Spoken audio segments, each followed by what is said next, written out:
Hey yo, hoppers! So today meron tayong gagawa, isang custom design ulit para sa cover up. Ayan. Ito yung stencil. Ito dito makikita nyo, naglilinya na ako. I'm using 14RL and 5RL from MO Tattoo Needle cartridges. And mag-e-get nyo yung mga supplies na yan sa MLC. Solid dyan. Shoutout MLC. Baka naman. So ayan, dito gumagamit ako ng 5RL yan. Diyan ko ginamit yung 5RL sa Rosas. Itong tattoo nito, tropa, unang tattoo niya daw yan. 14 years old pa siya nung pinatattoo niya yan. So gusto niya na ngayong ipa-cover up. Kaya yan na yung tinatrabaho natin.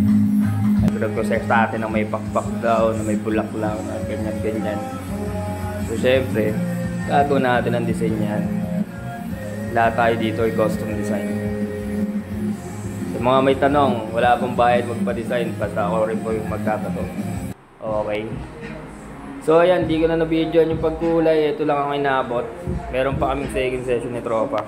So abangan yung second session namin. And thank you. Thanks. Keep safe, man. Alright.